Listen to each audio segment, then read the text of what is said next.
Hey, Lainie. Very excited to have you on the Education Next podcast. And I think I've been waiting for this day to have you here. And thank you so much for, just saying yes to this. So in the podcast, I love when, my guests tell themselves about themselves because it's better that way. So tell us about yourself. Yeah, so I am a parent first and foremost. Oh, and I'm also a dog owner. And if you heard the dog bark, sometimes the mic will pick up the dog, sometimes it won't, but that's not important.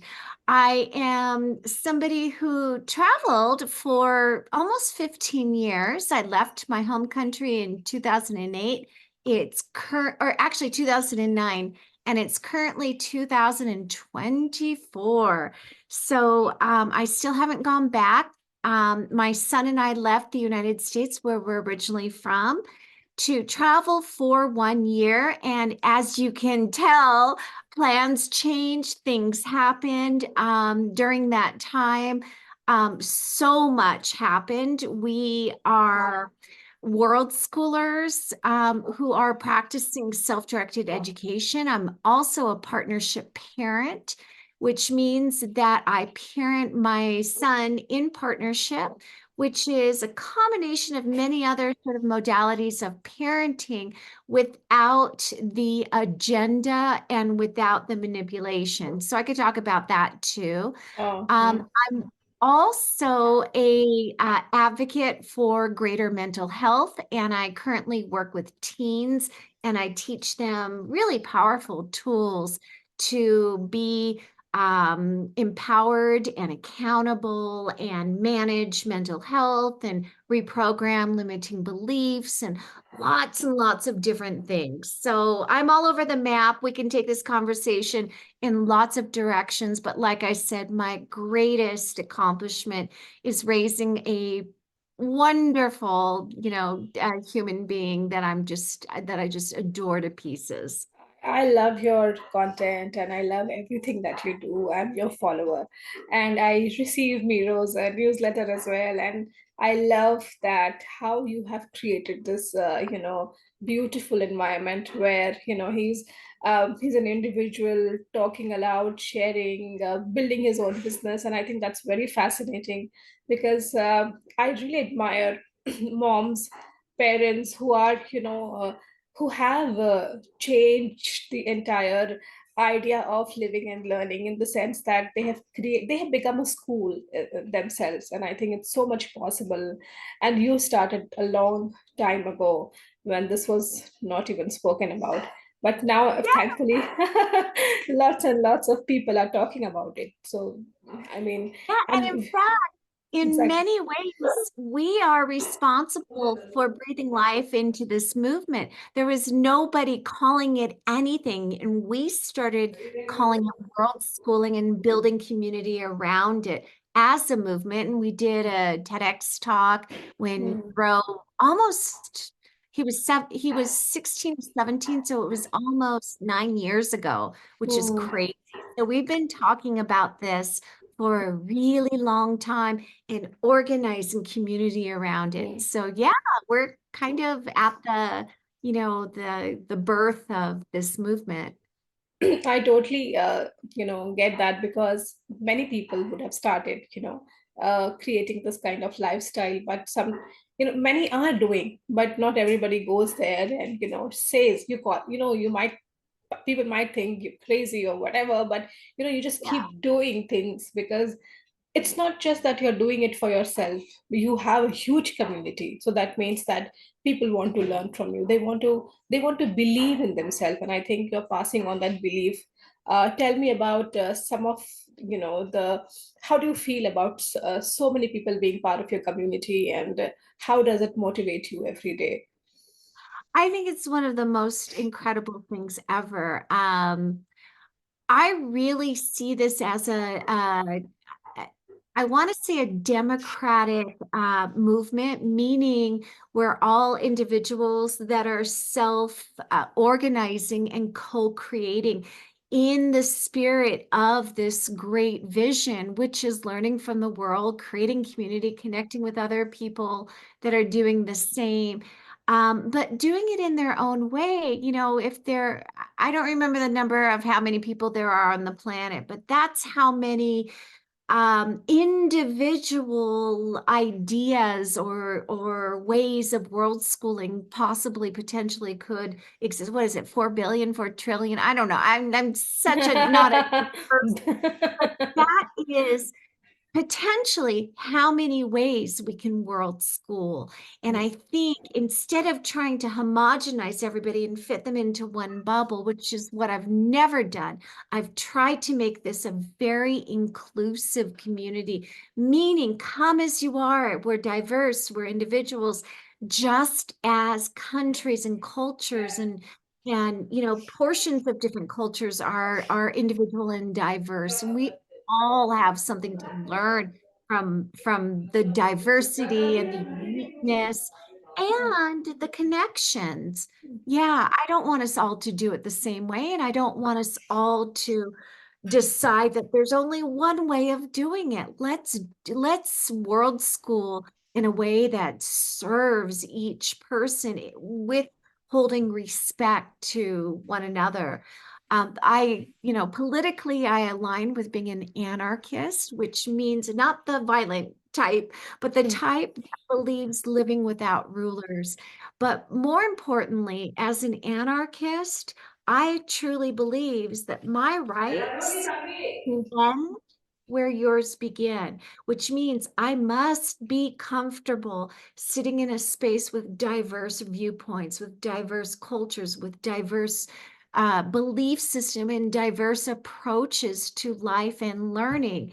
And that gives me the accountability and responsibility to find the bridges so that we can enrich all of our lives as humans. And that to me is really important. So those are the tenets that I, you know, talk about over and over in the world schooling community. And anytime I hear somebody saying, no, you're doing it wrong, I say, that's not true. You're doing it your way. And bless you. Like, it's wonderful to have another approach, and let's learn from one another. I think what you said is I mean, that's one of the reasons why people come out of the traditional system, because they want to live their life the way they want. And again, if it becomes all that kind of, five pointers where you have to do this, obviously you will see some people move away from this. And that's the whole idea of being independent and having your own approach to living and learning, right? Um, when I hear a lot about when you talk about partnership and parenting, and that really chimes with me because I do something very similar where I believe that my 10-year-old is not my tiny little kid. I believe that he's more like a partner where he participates in everything that we talk. And I would love if you could talk about that, how you are basically propagating the idea of partnership in parenting, and what do you really mean by that? Sure, that's a great question. And I'm glad that it inspires you because it triggers a lot of people. What I mean by partnership parenting is think about traditional partnerships as adults, right? Could be a romantic partnership, it could be a business partnership, but you do not have two individuals or more individuals coming together that are theoretically on the same playing field or the same plane. Let's just think of it because it's easier to wrap our head around that. So two adults, we're starting a business. Maybe I am the creative person and maybe the other person is really good with business. You need all of these aspects covered, not just those two very simple, you know, things, but let's just say for this example that these two human beings come together and create a business. Because one person does one thing and they excel at it, doesn't mean the other person has to be equal and be equally creative or equally, you know, gifted with numbers, which clearly I'm not. um, so partnerships are not equal. And so now let's bring this in the framework of a parent or a couple parents and a child or several children. we can create partnerships. It doesn't mean we do the same things. We hold different responsibilities, different levels of accountability. I would not expect a 2-year-old to go out and support the family. That's just so as a parent and somebody who chose to become a parent, I know that part of my responsibility in this engagement is to support financially my child, right? So it doesn't mean that my 2-year-old has to, because I'm supporting them, they have to support me. Not that kind of transactional dynamic, but there is different roles that we take. However, if we are in roles that are respectful, like in the example of the business relationship, one may have a role doing this and another person may have a role doing that, but there has to be deep communication and understand the objectives of that business in order for the business to thrive. Well, it's the same in families. Doesn't mean because I'm older and I'm paying the bills, I get to tell you what to do. It means Hmm. together, our accountability and responsibility is to do the best that we do in terms of, our roles in the family. I know 2-year-olds, they're accountable for bringing joy to the family, and that's a big responsibility. And how lovely is that? 2-year-olds do that wonderfully, right? I know others that have family, and once they've adapted this partnership, philosophy, the kids have decided that they're going to be the joke tellers. And my God, their family culture would never be the same unless there was that joke teller, or the animal lover, or the cook, or the one that adores sharing stories about their video games. Like that brings joy and brings something really special to the family culture. So it's really about identifying what roles are you playing, what do you want to try out, and how can we partner with one another so that we can create a family culture that thrives. Everybody's getting their needs met. Everybody feels like they're seen, heard, and understood. Everybody feels like they belong. And that is really the role of partnerships. Um, Different families express partnership by sharing, here's the budget. How are we going to spend this as a family? Even though I brought in the money, this is our family's money. How shall we spend it? Here's what our needs are. Obviously, we have to put X amount for this, for food, for shelter, whatever. But what do we spend? Here's what we have left over. This is a family that we're talking about. And the family should be inclusive, just as I was talking about the inclusivity in the world schooling group. The family should really function the same way. Again, think about this. We want people that feel empowered as adults and that are tolerant of diverse needs. Well, we've got to practice that first in our families as children. We've got to know viscerally what that feels like. We have to know what accountability is, with just not giving it word service, or speaking out of the side of our mouth. This has got to be an actual, experience in order to bring this into the world. True that. And I think, like you say, being part of something is partnership, isn't it? You are running a house, and running a house is not less than a company or something. Everybody Yep. has to bring their own share of things, talents, and stuff. For example, like you said, there are many, I cannot be good at everything, or I can just count the number of things I'm really confident in. And when you have a partner like your family, and what better than a family to have that in the partnership? Why are we going and looking of for all the friendships outside the house? And why is my house just like a house to where I live and I don't communicate with people? And if Right. that kind of a thing starts cultivating in families where you feel a part of it, let's solve the problem together. Many people cannot share about their problems in the house. They think that they will not be understood, right? Because you have never spoken to each other that way. Many people live in the same roof but still don't feel that sense of belongingness. But families who have that kind of a culture, or they have cultivated that kind of sharing and solving problems together, I am sure that even later on they are still very tight. Nobody can Ah, easily break them, and that, I think that's something that you're talking about, and that's very, very interesting. um absolutely. yeah. And you work with a lot of teens, and generally in traditional systems, teens, by the time they go to school and college, and by the time they get to explore their learning and what they want to do, it becomes quite late, to the late at a it becomes so late that they are in a rush to get a job and support themselves. But since you are meeting a lot of teens early on, where they are building skills and emotional skills, and tech, I don't know, tech skills. So what do you think about the importance of self learning, where first people come to know about themselves, self awareness, and then they choose what they want to do?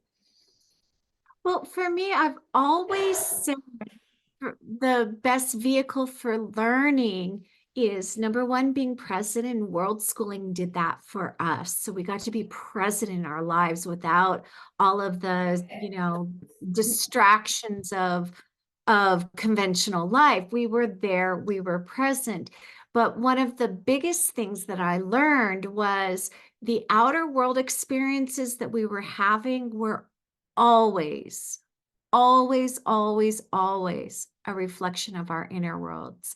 And that really helped me to balance through the experience of world schooling. Remember, we traveled for, if you call living now in Mexico traveling, 15 years, if not, since the pandemic, since I've been here. But I'm still living outside of my culture, which creates a need to be present. But regardless, the inner worlds are the most important thing in terms of how we process our lives, the world around us. So, what I realized early on was we've got to use tools to understand not only our programming, the emotions that come up, the beliefs they're tied to, some of the traumas that are still unprocessed, the things that trigger us, all of those things are my accountability. All of those things are important. And when I started to recognize that the inner worlds were affecting or could affect all the experiences we had, it made me 100% accountable to explore what was coming up. So I found and created and borrowed and used more and more tools. And this is the manner in which I raised my son.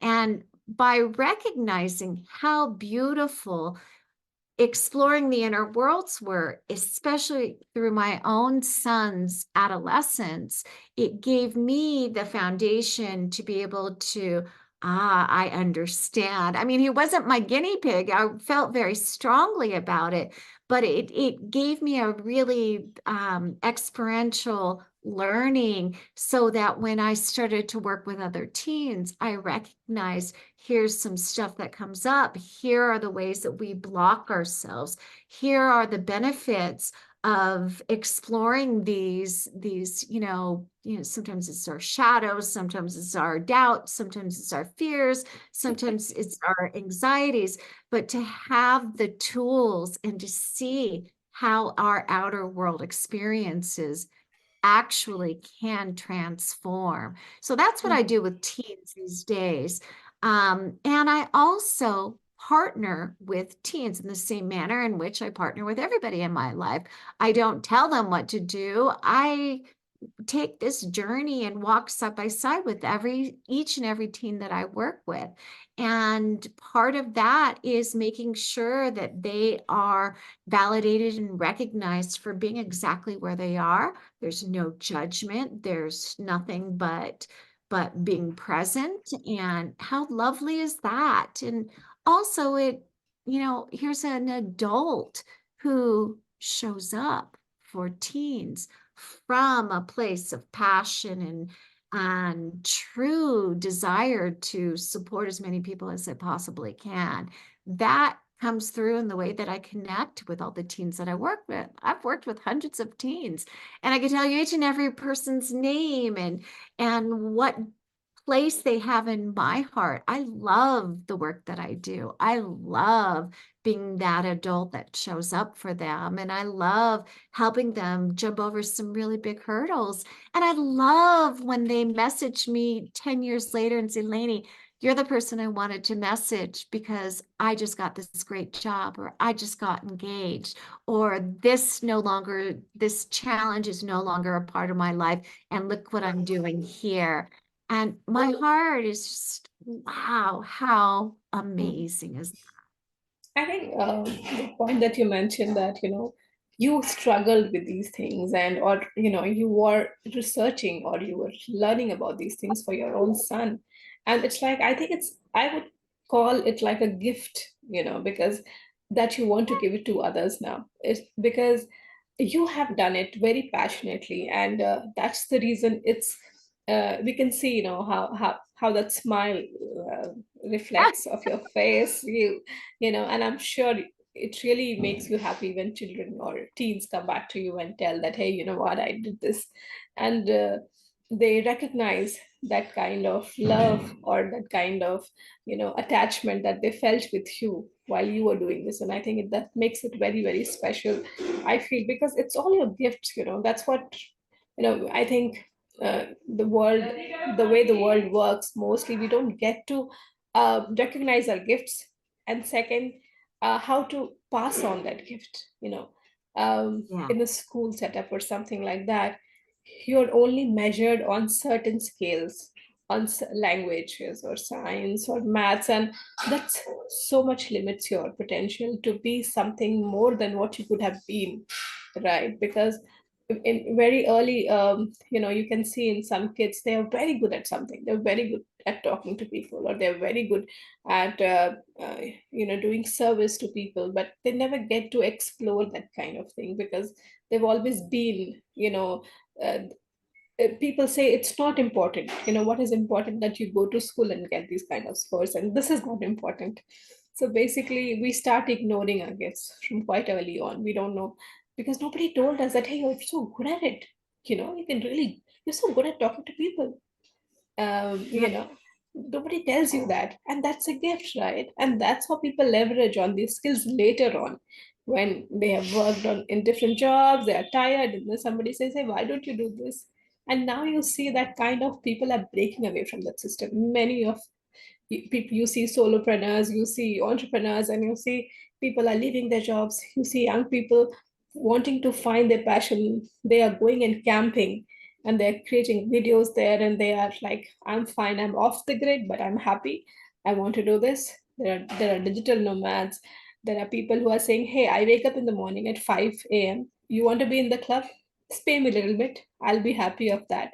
So now you see these things growing, and I feel it very, very exciting. um, Recently, Washington Post published this article where there's a surge in homeschooling. More and more people want to homeschool, and there's like 200, 300% rise in certain states, and it's going crazy. So before we wrap up, what do you think about this kind of off-grid living that people are wanting to choose or choosing? Well, I think there's a lot to talk about. I spoke about the internal worlds. A good part of being open to a new way of approaching life is really recognizing that we do have some conditional programming to us through culture. And that's part of the process, especially as parents that are supporting children that are moving from one system to another. We still have what I call schoolish, as in foolish, thoughts.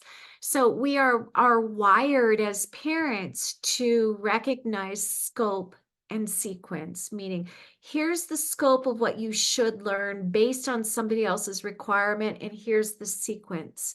And if you're not doing it in that way, which is measurable, I don't believe that it's learning or valid or education. And that is a very foolish thought because we do not live a linear path other than our age, the number. But, we go from here and interest in there, and we learn this lesson, we recoil, we make adjustments, we do try something else. This is real life as an adult and real life as a human being. And somehow we expect children to then adhere to scope and sequence and evaluation and testing. And that is really against the human nature. So children can adjust out of the system much easier, but parents that are supporting, partnering with their kids as they're going through these changes of a system, we need as parents to do this work. The other thing is, as adults that are supporting or partnering with our children that are becoming, outside of the system, we have to recognize and value what we call the soft skills. These are experiences of collaboration, cooperation, grit, problem solving, all of these abilities that will guide us through the journey of adulthood and into life. Does it matter if you forgot what is the date of the American Civil War? No, it doesn't matter.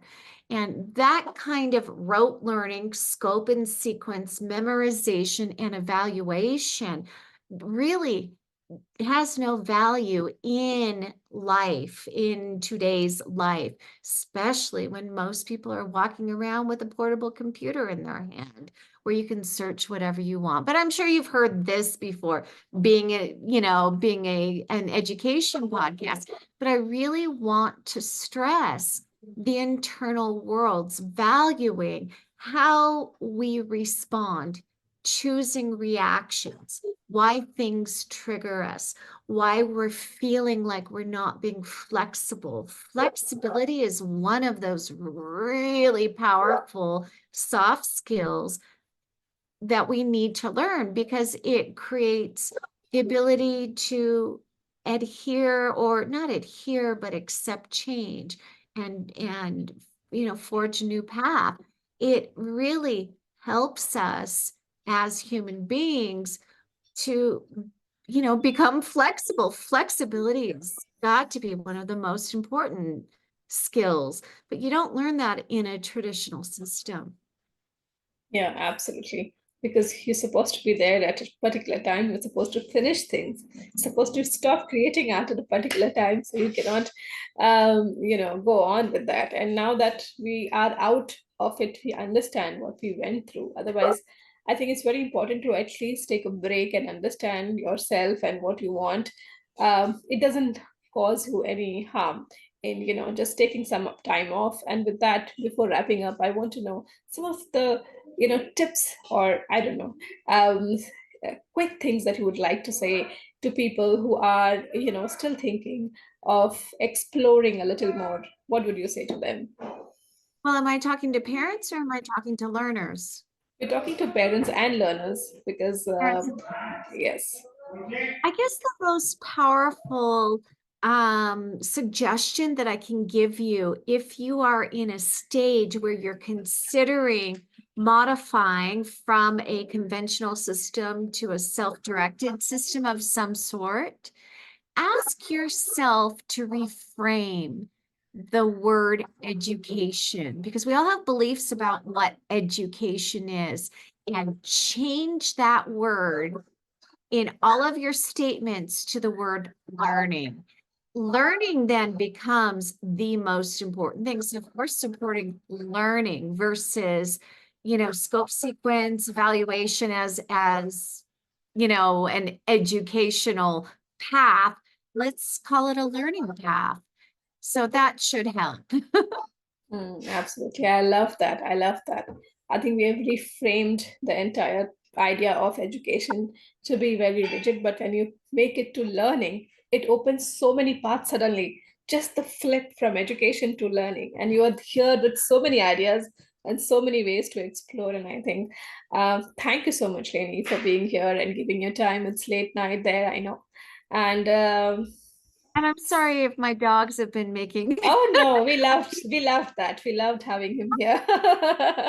very good. So thank you so much. Catch you again on different topics, maybe some other time. But thank you for being here. Bye bye. Have a great night. Bye bye.